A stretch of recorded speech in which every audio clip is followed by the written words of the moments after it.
राज्य में राष्ट्रपति शासन लागू कर दिया गया है। मणिपुर में मैतेई और कुकी समुदाय के बीच हिंसा के चलते कानून व्यवस्था की स्थिति गंभीर बनी हुई है।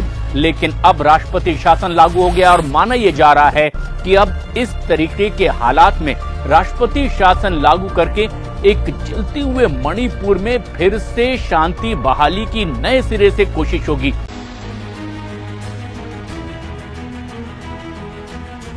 मणिपुर के मुख्यमंत्री बीरेन सिंह के इस्तीफे के ठीक 3 दिन बाद राज्य में राष्ट्रपति शासन लागू कर दिया गया है।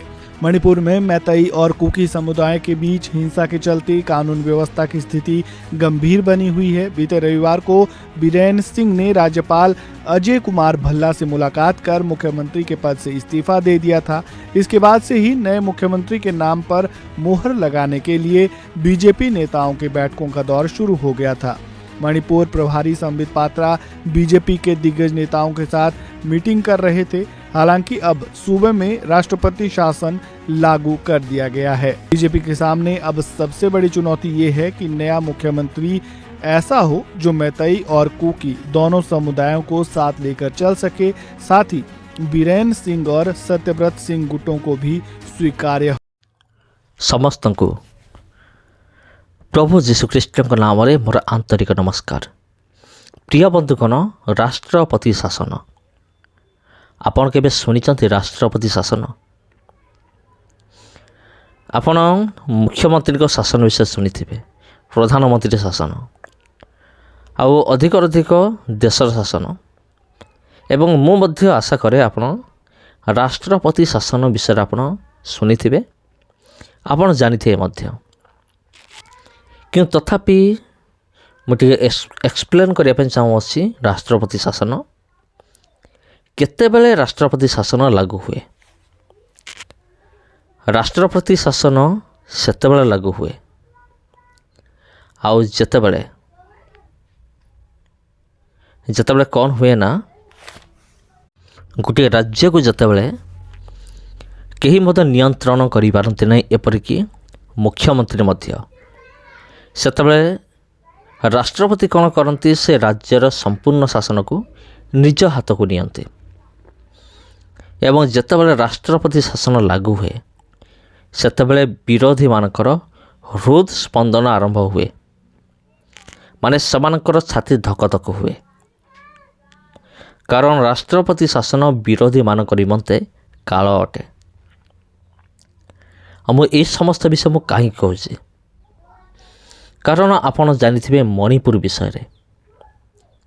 वर्तमान मणिपुर विषय कहीं उठिला कारण 2008 मसीह कंधमाल जेमिति होता दंगा होता, 2023 मसीह मणिपुर में मत से एक बहुत बड़ दंगा होता।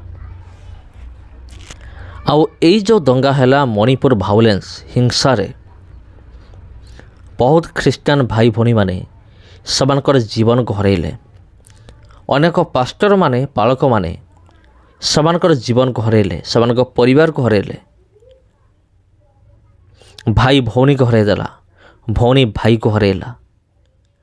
आ ख्रीष्टान लोक माने घर छाड़िकी जंगल भितर बाहर काकर जाइकी समाने शोइले। तेबे प्रिय बंधुगण, एभली अभावनीय घटना घटी मणिपुर रे 2023 मसीह एवं जो माने एभली घटना घटे से माने चाहूले जे 2025 मसीह भी सेमती दंगा हो, ख्रीष्टान मान को मरा जाऊ पिटा जाऊ, जमती कि आमर तपी मिश्र जमती से भलिया तपी मिश्र जमती चाहूँगी दंगा हो, ख्रीष्टान लोक मान को पिटा जाऊ मरा जाऊ। ठीक से भली विरोधी माने सेमाने चाहूले जे 2025 मसीह मध्य आमे सया करिबा जेमिति आमे 2023 मसीह में करथिले। 2023 मसीह तो जो भली घटना घटीला ताकू अटकेबा निमंते मणिपुर मुख्यमंत्री सक्षम नथिले, किंबा अनेक हाथ कह जाउची कि से जानी सुनिकी चुप रही जे ख्रीष्टान लोक माने हैरान हुअतु से मरा जाऊ बोली। କିନ୍ତୁ 2025 ମସିହାରେ ସେମିତି ହେଇପାରିବ ନାହିଁ। କାହିଁକି ସେମିତି ହେଇପାରିଲା ନାହିଁ? କାରଣ ଯେତେବେଳେ ମଣିପୁରର ପ୍ରଧାନମନ୍ତ୍ରୀ ବାଧ୍ୟ ହେଲେ ଇସ୍ତଫା ଦେବା ପାଇଁ, କାହିଁକି ଇସ୍ତଫା ଦେଲେ? କାରଣ ସେ ମଣିପୁର 2025ରେ ଯେଉଁ ପରିସ୍ଥିତି ତାକୁ ସମ୍ଭାଳିବା ନିମନ୍ତେ ସେ ସକ୍ଷମ ହେଲେ ନାହିଁ।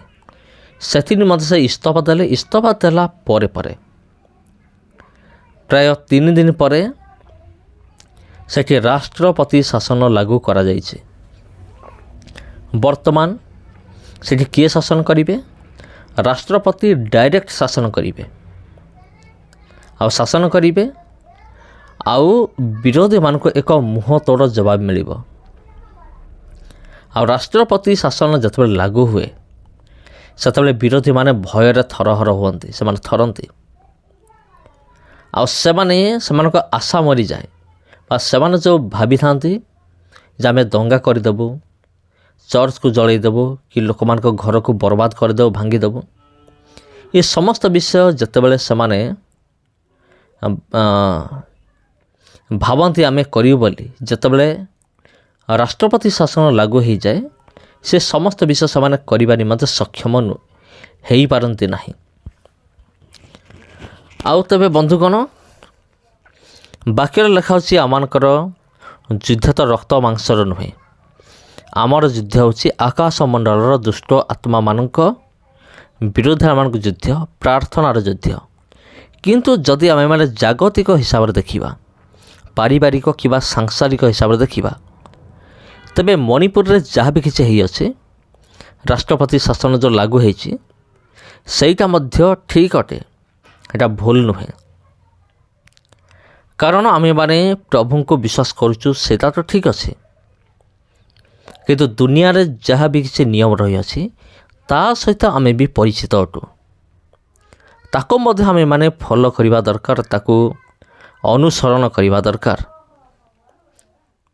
ତେବେ ଖ୍ରୀଷ୍ଟରେ ପ୍ରିୟ ଭାଇ ଏବଂ ଭଉଣୀମାନେ, ଆପଣ ମୋତେ କମେଣ୍ଟ କରିକି ଜଣାନ୍ତୁ ଯେ ମଣିପୁରରେ ରାଷ୍ଟ୍ରପତି ଶାସନ ଲାଗୁ ହେଲା, ଏଇଟା ଠିକ୍ ହେଲା ନା ଭୁଲ ହେଲା? ଆପଣ କମେଣ୍ଟ ମାଧ୍ୟମରେ ମୋତେ ଜଣାଇ ପାରିବେ। ତେବେ ପ୍ରିୟ ବନ୍ଧୁଗଣ, ରାଷ୍ଟ୍ରପତି ଶାସନ ଲାଗୁ ହୋଇଯାଇଛି। ଆଉ ମୁଁ ତ ଭାବୁଛି ଏଇଟା ଉଚିତ ଅଟେ, ଠିକ୍ ଅଟେ। ଆଉ ଆମମାନଙ୍କର ସର୍ବଶକ୍ତିମାନ ପରମେଶ୍ୱର ପ୍ରଭୁ ଯୀଶୁଖ୍ରୀଷ୍ଟଙ୍କ ମଧୁର ନାମରେ ମୁଁ ଧନ୍ୟବାଦ ଦିଏ। ପ୍ରଭୁଙ୍କୁ ମୁଁ ଧନ୍ୟବାଦ ଦିଏ, କାରଣ ଅନେକ ଲୋକ ପ୍ରାର୍ଥନା କରିଥିବେ ମଣିପୁର ନିମନ୍ତେ, ହଜାର ହଜାର ଲକ୍ଷ ଲକ୍ଷ କୋଟି କୋଟି ଲୋକ। ଆଉ ସେଇ ସମସ୍ତ ପ୍ରାର୍ଥନାର ଫଳସ୍ୱରୂପ ବର୍ତ୍ତମାନ ଆଶା କରାଯାଉଛି ମଣିପୁରରେ ଆଉ ହିଂସା ହେବ ନାହିଁ। ଆଉ ଯେହେତୁ ରାଷ୍ଟ୍ରପତି ଶାସନ ଲାଗୁ ହେଲା, ମୁଁ ଜାଣେ ନାହିଁ କେତେ ଦିନ ପର୍ଯ୍ୟନ୍ତ ରାଷ୍ଟ୍ରପତି ଶାସନ ଲାଗୁ ହେବ। ଆଉ କ'ଣ କରାଯିବ ନା, ରାଷ୍ଟ୍ରପତି ଶାସନ ସେ ପର୍ଯ୍ୟନ୍ତ ଲାଗୁ ରହିବ ଯେ ପର୍ଯ୍ୟନ୍ତ ନୂତନ ମୁଖ୍ୟମନ୍ତ୍ରୀ ନିଯୁକ୍ତ ହୋଇନାହାନ୍ତି। ଆଉ ଏ ରାଷ୍ଟ୍ରପତି ଶାସନ ଭିତରେ ମୁଁ ଆଶା କରୁଛି କୌଣସି ରୂପେ ହିଂସା ହେବ ନାହିଁ, ଆଉ ହେଇ ମଧ୍ୟ ପାରିବ ନାହିଁ ହିଂସା। କାରଣ ଯେହେତୁ ସ୍ୱୟଂ ରାଷ୍ଟ୍ରପତି ନିଜେ ମଣିପୁର ସମ୍ପୂର୍ଣ୍ଣ ରାଜ୍ୟର ଭାର ନିଜ ହାତକୁ ନେଇଛନ୍ତି। ତେବେ ପ୍ରିୟ ବନ୍ଧୁଗଣ, ଖ୍ରୀଷ୍ଟରେ ପ୍ରିୟ ଭାଇ ଏବଂ ଭଉଣୀମାନେ, ଆପଣମାନଙ୍କ ପ୍ରତ୍ୟେକଙ୍କୁ ଖ୍ରୀଷ୍ଟ ପ୍ରେମରେ ମୋର ଆନ୍ତରିକ ନମସ୍କାର। ଆଉ ଯଦି এই ଭିଡ଼ିଓ ଆପଣଙ୍କୁ ଭଲ ଲାଗିଥାଏ ତେବେ ନିଶ୍ଚିନ୍ତ ଭାବରେ এই ଭିଡ଼ିଓକୁ ଆପଣ ସେୟାର କରନ୍ତୁ। ଆଉ ଆପଣ ଚ୍ୟାନେଲକୁ ସବସ୍କ୍ରାଇବ୍ କରନ୍ତୁ ଯଦି ପ୍ରଥମ ଥର ପାଇଁ ଆସିଛନ୍ତି ଚ୍ୟାନେଲକୁ। ଆଉ ଭିଡ଼ିଓକୁ ଆପଣ ସେୟାର କରନ୍ତୁ ଅନ୍ୟମାନଙ୍କ ସହିତ, ଅନ୍ୟମାନେ ବି ଏ ବିଷୟରେ ଜାଣିବାକୁ ପାଆନ୍ତୁ ଯେଉଁମାନେ ଜାଣିନାହାନ୍ତି। ପୁଣି ଦେଖା ହେବ ଆପଣଙ୍କ ସହିତ ଆଉ ଗୋଟେ ଭିଡ଼ିଓରେ ଆଉ ଗୋଟେ ଅଧ୍ୟାୟରେ। ନମସ୍କାର।